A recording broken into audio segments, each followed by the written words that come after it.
Muito bem, agora teremos mais uma palestra magna, agora com ele que neste evento está representando o ministro da Economia, Paulo Guedes. Ele é professor titular da Escola de Administração de Empresas de São Paulo, Fundação Getúlio Vargas, foi secretário do Planejamento, Privatização e Parceria do município de São Paulo em 1993 e vereador de São Paulo entre 1993 e 1996. Também foi eleito deputado federal em 1998, cargo que ocupou até 2003. Recebam o secretário especial da Receita Federal do Brasil, Marcos Cintra.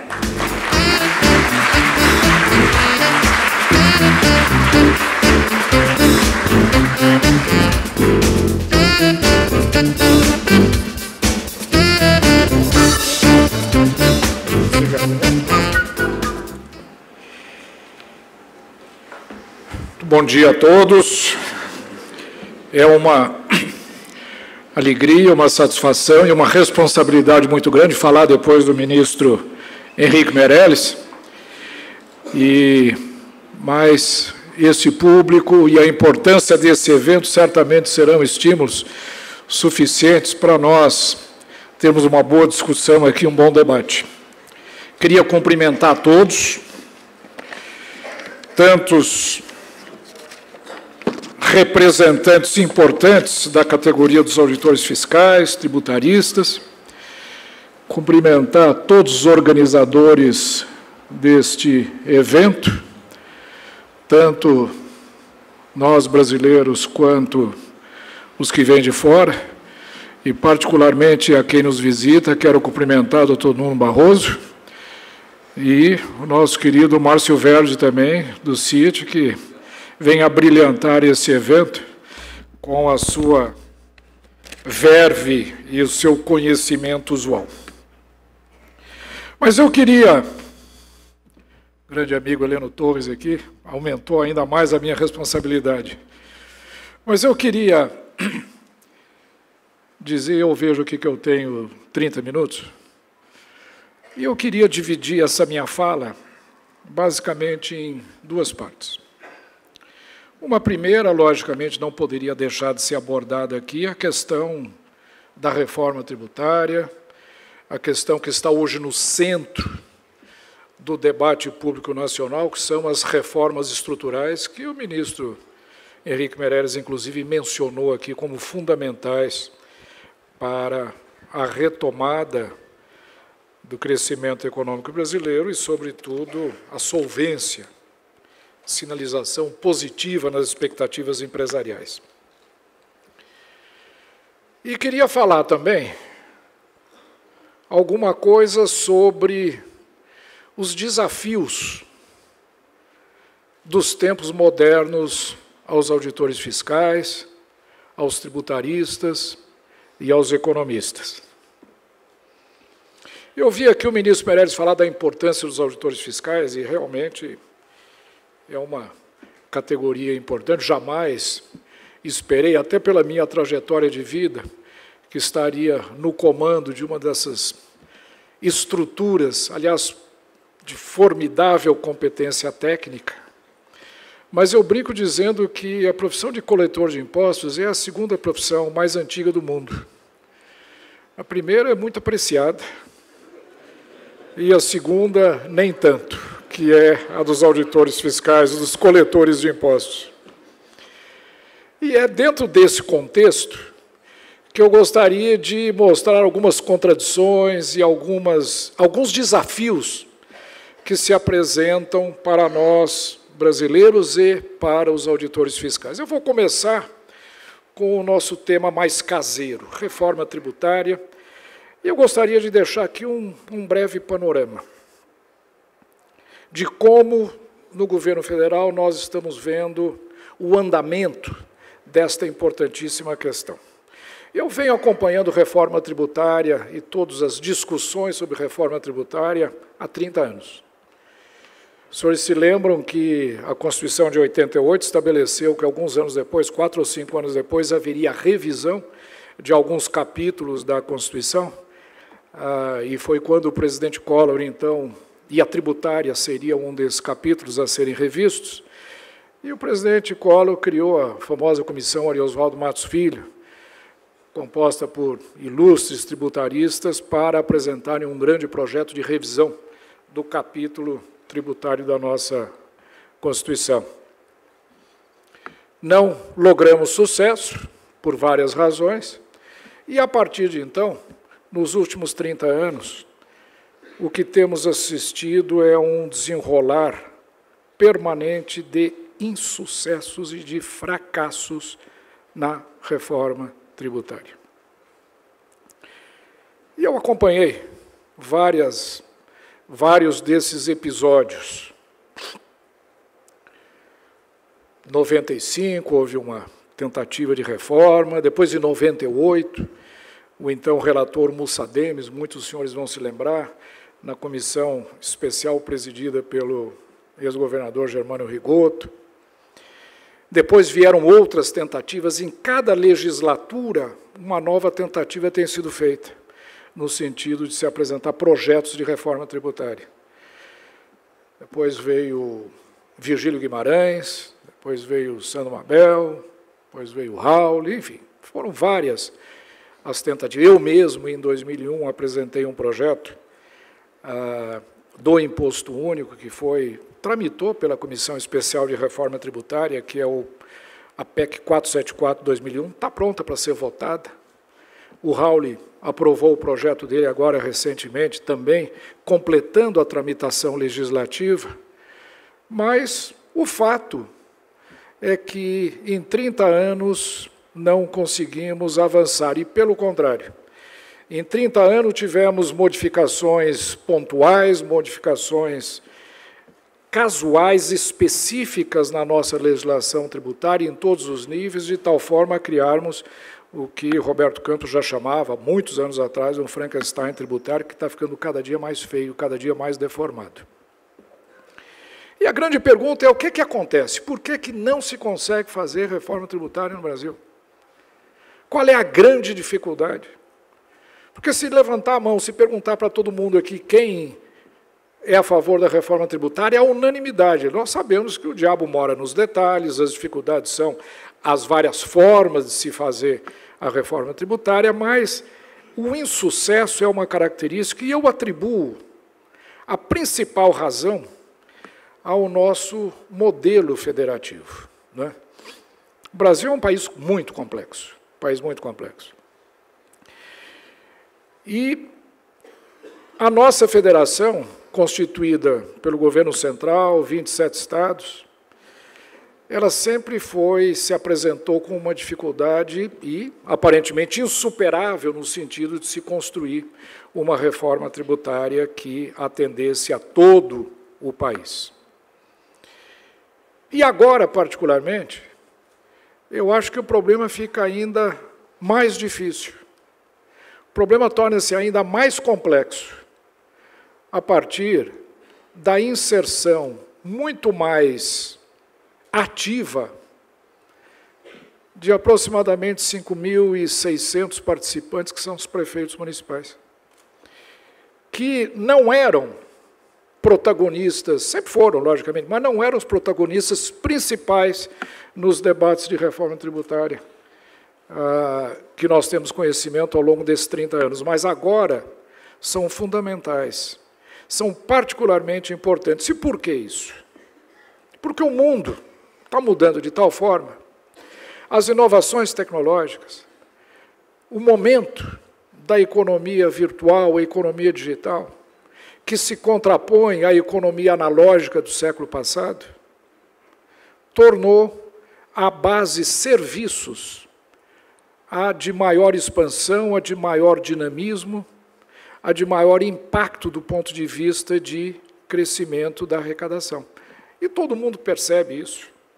Esse é o grande desafio que se apresenta a tributaristas e a seus operadores, que são os auditores fiscais. É uma dificuldade que se apresenta em todos os aspectos, até mesmo na definição. Hoje é muito difícil se dizer o que é serviço, o que é indústria, o que é agricultura. Quando se fala em indústria 4.0, nós estamos falando numa mescla de atividade de produção manufatureira com prestação de serviço, com alta tecnologia. A mesma coisa na agricultura. E vejam, e essa base de serviços, que é a base imponível mais dinâmica, que mais se expande no mundo, no nosso regime federativo, é competência dos municípios, dos 5.645, se não me engano, novos partícipes desse amplo debate de reforma tributária que nós vamos e já estamos travando. Essa é uma dificuldade. É uma dificuldade que surge no momento, com gravidade, mas eu pergunto, é insuperável? Absolutamente não. Por quê? E aí é uma segunda coisa que eu gostaria de mencionar, fruto desses 30 anos de acompanhamento de todo esse debate de reforma tributária.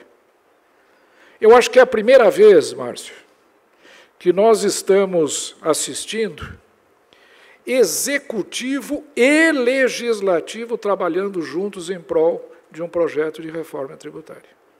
É interessante, se os senhores refletirem o que aconteceu no passado, os senhores vão verificar que o protagonismo da reforma tributária, Heleno, sempre esteve nas mãos do Legislativo. Foram sempre iniciativas da Câmara dos Deputados, iniciativa do Poder Legislativo, que agora reassume ou mantém esse protagonismo, com o Poder Executivo sempre ficando no papel do grande juiz, do grande observador, daquele que faz as contas para ver se convém ou não a reforma tributária, e o resultado tem sido um distanciamento muito grande entre o Poder Executivo e o Poder Legislativo. Apesar das enormes dificuldades que estamos tendo agora, como eu disse, em função da maior complexidade do tema, eu acho que é a primeira vez que Executivo e Legislativo estão efetivamente engajados num projeto de reforma tributária, cujo projeto, que já foi subscrito pelo deputado Baleia Rossi, que é a PEC 45, que já se encontra na Câmara dos Deputados. Claramente, o Poder Executivo vai apoiar, pretende apoiar, já se dispôs a apoiar.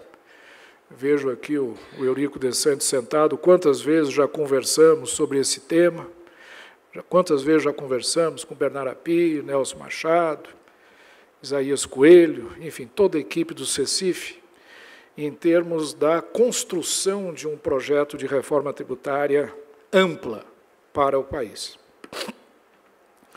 Portanto, existe uma total coincidência de interesses e de visões do processo. A PEC 45, eu costumo dizer, é um IVA de livro-texto. Quando, primeiro curso de economia na Fundação, Finanças Públicas, o que é o imposto de renda, imposto de circulação, sabe quando se fala num IVA? Se fala, olha, um IVA é isso, tem que ser assim, tem que funcionar nessas condições, o ambiente tem que ser este para que ele seja neutro e possa garantir todas as características positivas que um bom IVA deve ter.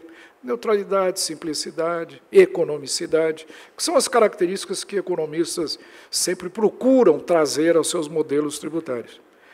E me parece que este modelo, que está hoje na Câmara dos Deputados, que é a PEC 45, atende a todos esses quesitos formais de um IVA de livro-texto. Esse é o lado positivo. Agora vamos ver as dificuldades.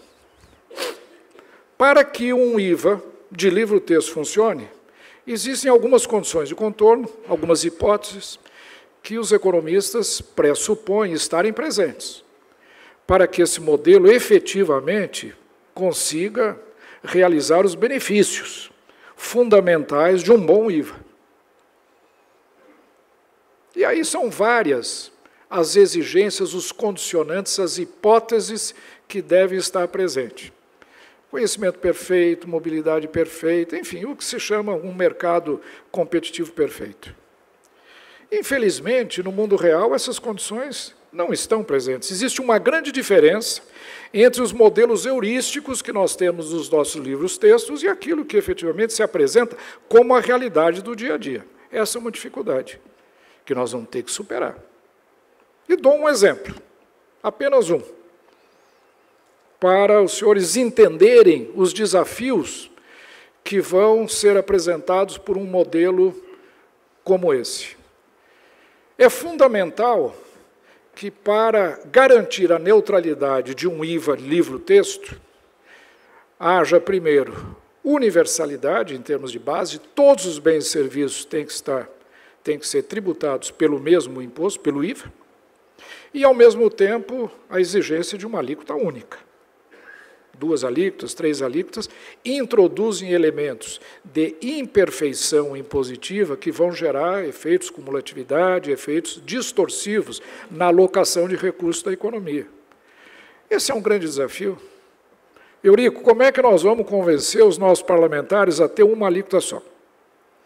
A fazer com que, por exemplo, remédios não tenham uma alíquota específica, a fazer com que a cesta básica não tenha uma lista mais baixa, a que determinados regimes tributários existentes no país também não tenham garantido seus benefícios. Então, essa é uma dificuldade que nós vamos ter que enfrentar. Existem outras. Os municípios que sempre foram detentores da competência tributária de exploração da base de serviços e que sempre tiveram, nesta base, muita dificuldade de explorá-la, hoje se encontram em condições muito mais propícias, seja pelo crescimento da base, pelo interesse que essa base desperta nos prefeitos, principalmente os municípios de capitais e os grandes e médios municípios, mas, sobretudo, pela nova tecnologia. A Receita está lançando agora, está em processo de discussão no Congresso Nacional, a nota fiscal eletrônica de serviço, que vai fazer com que pequenos municípios possam, sim, explorar a base tributária de serviço com muito mais facilidade do que tinham anteriormente. E agora que esta base cresce, se expande e traz à mesa esses novos 5.000 partícipes desse debate, a complexidade do tema, evidentemente, vai crescer. E há outras considerações que eu poderia fazer. Eu concluiria dizendo o seguinte: a PEC 45 é um bom modelo? Ótimo. Está bem formulado? Muito bem formulado. Bem idealizado? Maravilhosamente bem idealizado. Implica riscos políticos grandes, muito grandes. Quando entra no Congresso uma peça, não se sabe exatamente o que sai dela. Então, há risco, como eu tentei mencionar. E a dificuldade de negociação com esse grupo mais amplo nos faz antever o quê? Que este debate pode ser um debate complexo, longo, mas, como já dizia São Paulo, um bom combate. Um bom combate. E nós acreditamos que poderá, sim, nessas circunstâncias atuais, haver grande probabilidade de finalmente conseguirmos avançar, apesar de todas as dificuldades que eu estou mencionando aqui com a maior sinceridade e com a maior franqueza. O país não pode passar essa legislatura, esse período de governo, sem fazer a sua reforma tributária. Há 30 anos, cada legislatura busca a sua reforma tributária e não conseguimos fazer. O ministro Henrique Meirelles mostrou aqui dados das dificuldades que estamos enfrentando. E isso nos leva a uma segunda consideração com relação à reforma tributária. Há necessidade de fazermos reformas pontuais, paralelamente ao grande encaminhamento desse debate nacional, que será a PEC 45. A estratégia definida pelo ministro Paulo Guedes, logicamente ainda em debate, ainda em discussão, de forma articulada com o Congresso Nacional, deverá nos levar a apresentar um projeto que correrá paralelamente, pode ser até na mesma comissão, quando eu digo paralelamente, não é que em instâncias separadas, mas um debate paralelo, aonde se possa fazer a reforma dos tributos federais. Sei que secretários de Estado estão também trabalhando em reformas do seu ICMS, juntos ou separadamente com prefeitos, englobando o ISS nesses projetos. Isso mostra o quê?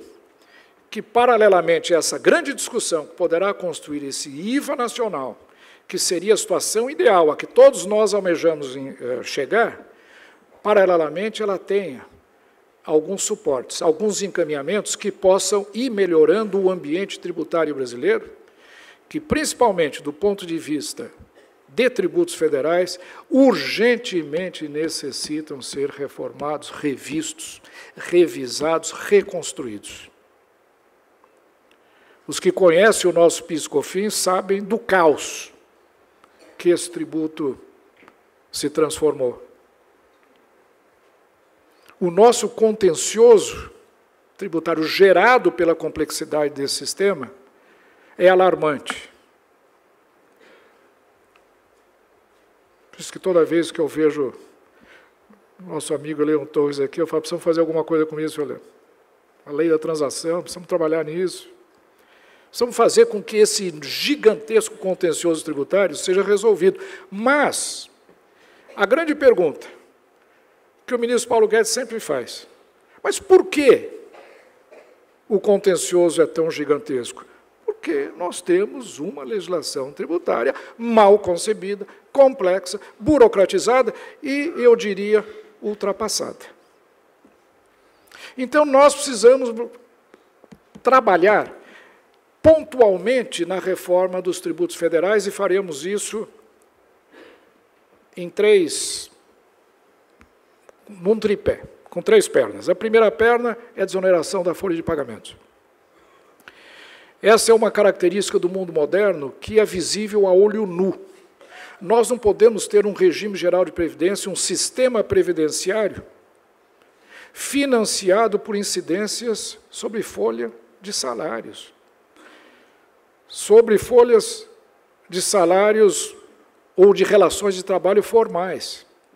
O gig economy, o sharing economy, o trabalho intermitente, a uberização do mundo, os novos modelos de negócios estão transformando a base de salários numa base tributária extremamente frágil e extremamente instável. Depender da base do payroll tax para custear um sistema previdenciário não é uma boa solução de médio e longo prazo. Qualquer regime previdenciário, principalmente de repartição, exige fontes de financiamentos estáveis, constantes, permanentes, sólidas, e a folha de salário, infelizmente, não é mais. E essa é uma condição do mundo moderno. Essa é uma condição que nós não imaginávamos há 20 anos atrás, mas que se apresenta agora na nossa cara para ser debatida e enfrentada. Não há como se evitar esta questão. Então, o primeiro ponto que nós vamos apresentar é a desoneração da folha. Eliminar a tributação sobre salários e criar alguma outra fonte de financiamento para a Previdência, que terá 2 efeitos. Primeiro, gerar mais emprego. Nós temos hoje 30 milhões de desempregados e subempregados no país. Eu costumo dizer que a legislação trabalhista escravizou as empresas. Trabalho escravo é um conceito ultrapassado sob esse aspecto tributário. Quem escraviza as empresas é a legislação trabalhista. São as restrições, os custos da legislação trabalhista, das obrigações trabalhistas, que precisam ser, pelo menos do ponto de vista tributário, eu estou falando aqui apenas do ponto de vista tributário, precisam ser revistas. Então, a nossa ideia é desonerar a folha de pagamentos e criar uma fonte de financiamento alternativa, e nós temos 2 alternativas. A primeira seria a criação de um imposto sobre pagamentos, ou a segunda, uma alíquota adicional no IVA, que eu vou mencionar para os senhores aqui. minha preferência, evidentemente, para aqueles que conhecem a minha trajetória acadêmica, a minha preferência é pelo imposto sobre movimentação financeira. É o meu imposto sobre pagamentos. É a única base tributária universal que incorpora mais de 30% do PIB que está ou na informalidade, ou na ilegalidade, nos vários processos de evasão, elisão fiscal e assim por diante. Portanto, é um tributo que, com uma alíquota muito baixa, tem um enorme potencial arrecadatório, uma potência arrecadatória muito grande, e, mais ainda, absolutamente adequado ao financiamento de um regime de repartição, que é uma obrigação da sociedade, é um regime solidário. Todos devem contribuir, a sociedade inteira contribui num regime de repartição previdenciário.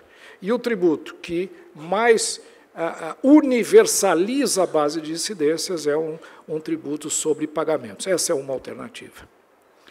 A outra seria através de um IVA federal, que é a segunda perna do que nós gostaríamos de propor.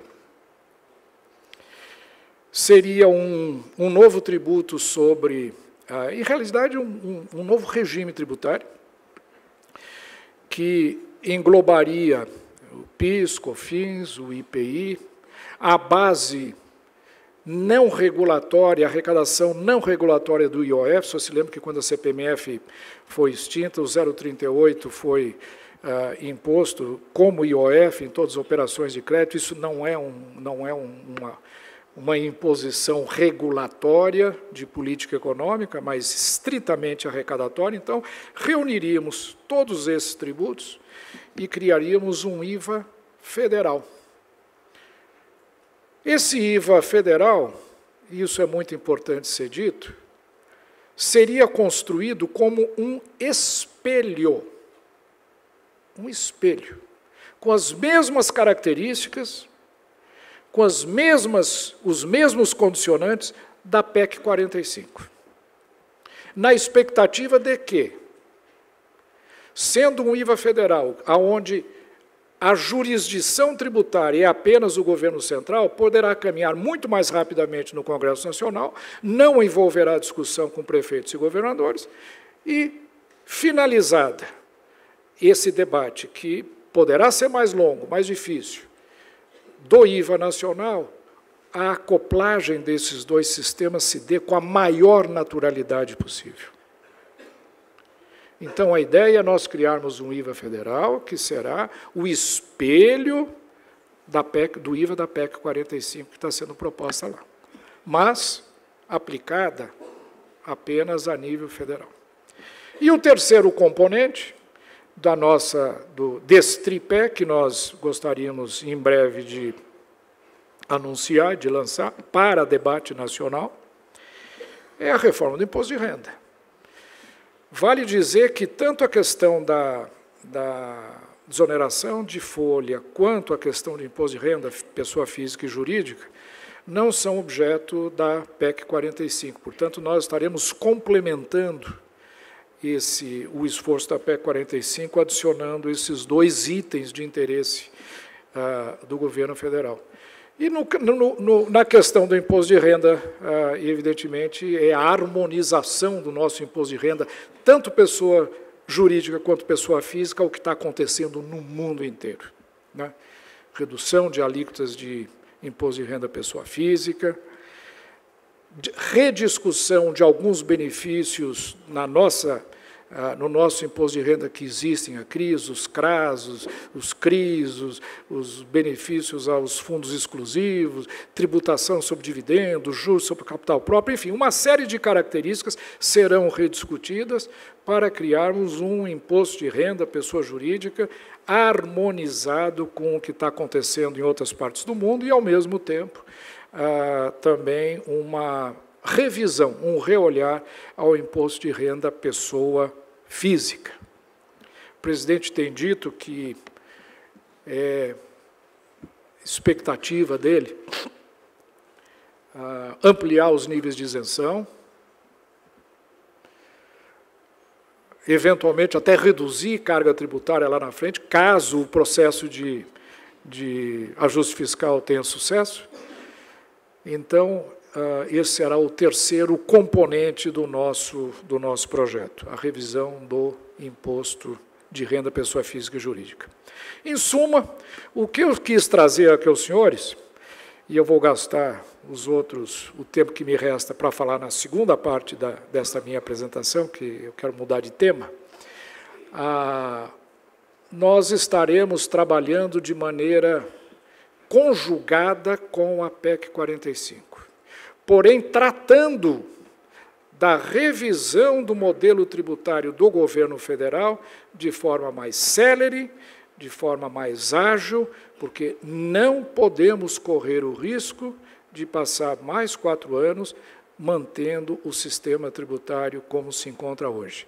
Faremos a nossa parte, faremos sim, proporemos a revisão de toda a estrutura tributária federal e estaremos trabalhando conjuntamente com o Legislativo, aliás, todo esse trabalho será conjunto, evidentemente, almejando o ponto final, digamos, desse esforço todo, que é o objetivo da PEC 45, já em discussão no Congresso Nacional.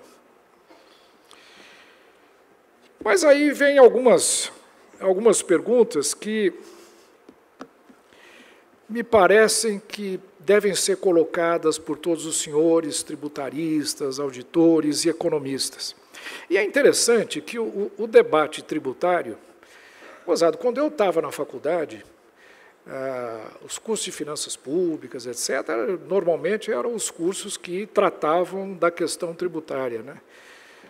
Tributo e imposto era coisa de economista. Era coisa de economista. Economista que discutia. Era o Musgrave, eram aqueles outros grandes economistas que discutiam tributo. Hoje, o tema é discutido muito mais por advogados tributaristas do que por economistas. Curioso isso.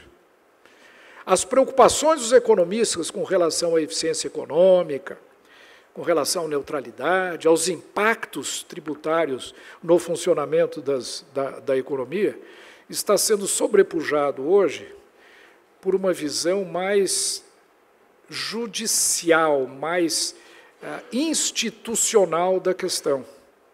Competências, acordos. Por quê? Porque os fatores de produção hoje são muito móveis. Os fatores de produção hoje são completamente diferentes daqueles que existiam na economia industrial, na economia analógica do século passado, quando foram criados os tributos que hoje ainda compõem a cesta de alternativas à nossa disposição. O mundo está mudando muito rapidamente, né? Então, hoje, o tema passou a ser alvo de um interesse muito grande dos advogados tributaristas conjuntamente com economistas. E eu antevejo que, dentro de 10 anos, um terceiro grupo de profissionais vão se juntar aos economistas e aos advogados tributaristas, que serão os políticos. A cada momento que passa, eu vejo que o componente político da política tributária mundial passa a ser muito mais de interesses nacionais, de formação de grupos, de luta de poder, de busca de competências que acabam sempre desembocando num debate político. E esse é o tema que eu queria chamar a atenção, antes de finalizar aqui a minha apresentação. E esse aqui eu lanço um desafio, principalmente a você, Verde, e ao professor Nuno aqui, que são tributaristas que provavelmente estarão mais engajados em debates internacionais, multinacionais, acerca de política tributária do que eu. O mundo está mudando de tal forma e com tamanha rapidez que exige uma revisão de boa parte dos nossos conceitos. O maior economista, um dos mais renomados economistas Vito Tanzi, que muitos dos senhores devem conhecer, já teve várias vezes aqui no Brasil, ele menciona isso num texto que ele escreveu em 2000, 2001, onde ele dizia: o mundo está mudando muito. O mundo está desafiando permanentemente a todos aqueles que se dedicam a questões tributárias de acompanhamento do processo de produção e da extração de recursos desse processo de produção. E ele menciona: mas nós temos na nossa caixinha de ferramentas um modelo que se tornou um modelo, eu diria, quase que de uso unânime no mundo, que é o imposto sobre valor agregado e um imposto de renda, um imposto sobre consumo e um imposto sobre a renda. E as dificuldades de exploração desses dois tributos, da forma como ele se encontra hoje, é crescente, em função das inovações tecnológicas que estão acontecendo no mundo. Então, Vito Tanzi dizia: duas novidades tributárias surgiram recentemente que hoje compõem a nossa cesta de instrumentos, né? Nossa caixinha de instrumentos. A primeira é o IVA, foi criado na década de 20, século passado, para uma economia industrial, onde se falava em cadeia de produção. Hoje não existe mais cadeia, hoje existe rede de produção. Hoje em dia não se fala mais nem rede de produção, quer dizer, o sistema de produção hoje é tão inovador e tão surpreendente a cada momento que nós temos sequer condições de caracterizá-lo adequadamente para montar sistemas tributários adequados. O mundo está mudando de tal forma que modelos criados na economia industrial estão enfrentando dificuldades cada vez mais desafiadoras, como eu disse, desafios cada vez mais difíceis de serem superados. E eu, por exemplo, um exemplo que eu dou algumas características de tributos convencionais são exigidas para a sua operacionalização. Por exemplo, o conceito de territorialidade, residência da empresa, residência do consumidor. Isso hoje é um conceito que está se tornando cada vez mais difícil de ser caracterizado com alguma precisão. As empresas, os intangíveis, a mobilidade de todos esses fatores em todo o mundo, com tecnologia de nuvem hoje em dia, torna conceito como esse, por exemplo, de difícil entendimento por nós, operadores da política tributária. O conceito da tipicidade de um produto, que é fundamental para todos nós que lidamos na área tributária. Precisamos caracterizar o produto, o que é, como é, qual a sua característica, para enquadrá-lo dentro da sua classificação correta e impor a tributação a esse produto. A cada momento surgem coisas novas, completamente desconhecidas e híbridas, de tal forma não sabemos como caracterizar mais as coisas. Daqui a 10 anos, todos nós vamos ter impressoras digitais em casa. Ao usar a impressora digital para produzir uma coisa qualquer, somos consumidores ou somos produtores? Quando compramos um programa para fazer o download na impressão digital através de uma nuvem, o que é que eu pago? Eu tributo aquilo como royalties, como direito de propriedade intelectual, e sequer eu sei de onde vem, de onde eu estou adquirindo esse programa que eu faço o download na minha impressora digital. Vejam, esses desafios, hoje parece ainda um pouco ficção científica, mas a velocidade com que o mundo está hoje se transformando pode dar nas nossas portas amanhã, depois de amanhã, daqui 1 ano, 2 anos, 3 anos, 4 anos, estaremos tendo que enfrentar situações como essas. Então, os desafios hoje são muito graves, profundos e acontecem com uma velocidade crescente. E aí vem a grande provocação que eu quero fazer a vocês e a mim mesmo, a todos nós. Será que nós economistas, advogados tributaristas, políticos, auditores. Estamos entendendo que as dificuldades na formatação de novos modelos tributários, de novas políticas tributárias, é uma questão estrutural, ou vamos continuar simplesmente colocando muletas, colocando anteparos, colocando esparadrapos num sistema que foi criado no século passado para uma outra realidade econômica? Esse é o desafio que eu coloco. Eu não estou dizendo que essa é uma visão imediata, não. Se nós formos olhar hoje a composição do nosso PIB, 95% ainda é característico da economia industrial, analógica. Ainda estamos longe de viver nesse mundo de ficção científica que eu brevemente descrevi aqui para os senhores. Então, acho que nós temos que caminhar ainda, e com eficácia, com resultados positivos, em modelos tradicionais, que foram criados para essa realidade. Mas vamos ficar atentos. Quanto tempo isso durará? Quais os desafios que vão estar surgindo?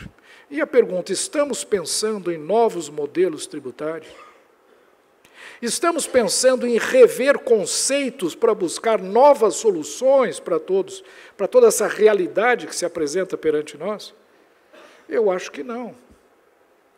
Quando eu vejo, não sei, muitos dos senhores provavelmente acompanham os debates, principalmente na OCDE, que tem tido um papel de liderança nessa discussão, o que está sendo hoje debatido, discutido, me parece que são simplesmente escoras para um sistema que está em franca deterioração a médio e longo prazo.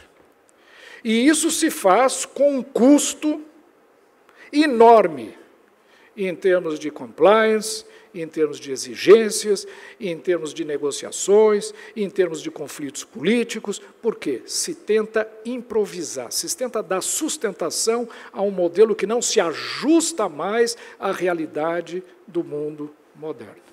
E precisamos pensar. Por que eu digo isso? Porque isso tem me preocupado há muito tempo.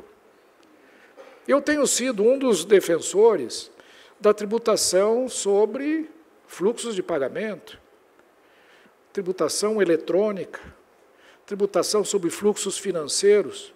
É a única coisa que ainda perpassa em todas essas dificuldades.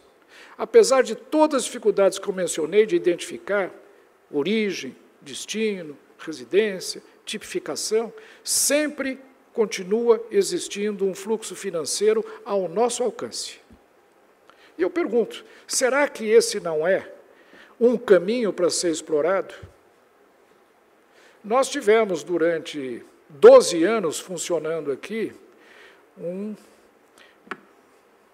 só complementando, quando o Vitor Tanzi falou nas invenções tributárias, nas inovações tributárias do século passado, ele falou que só existiram duas. A primeira feita na década de 20 e a segunda, uma experiência latino-americana de tributação sobre fluxo de pagamento, que foi a nossa CPMF, que está causando um certo interesse mundial, como uma perspectiva. A Hungria acabou de implantar agora um tributo sobre movimentação financeira, com alíquotas elevadas. Outros países também ainda continuam utilizando. Então, esse é um caminho que nós precisamos considerar. É um tributo universal, é aquele que mais alcança. Eu diria que a movimentação financeira ou fluxo de pagamento é a síntese de todas as bases tributárias convencionais. Todo o processo de circulação gera um fluxo financeiro, toda a contratação de trabalho gera um fluxo financeiro, toda a movimentação de ativo gera um fluxo financeiro, toda a compra e venda de propriedade, todo o processo de circulação, todas as bases tributárias convencionais, nacionais ou internacionais, têm em comum um fluxo financeiro. Portanto, o fluxo financeiro é a síntese de todas as bases tributárias convencionais. E é um caminho. Outro caminho que eu vejo de interesse e ao debate. Eu tenho mais 20 segundos e eu vou terminar aqui com a mesma precisão do ministro Henrique Meirelles.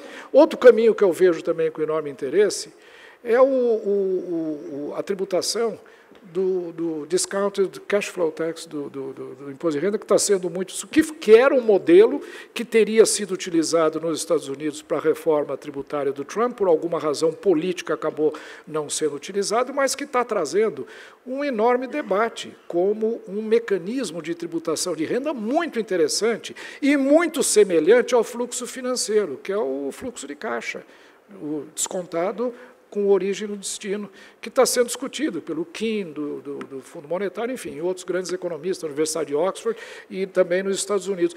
Então, são duas vertentes que eu vejo, que eu já identifico, que nós precisamos olhar sem preconceitos.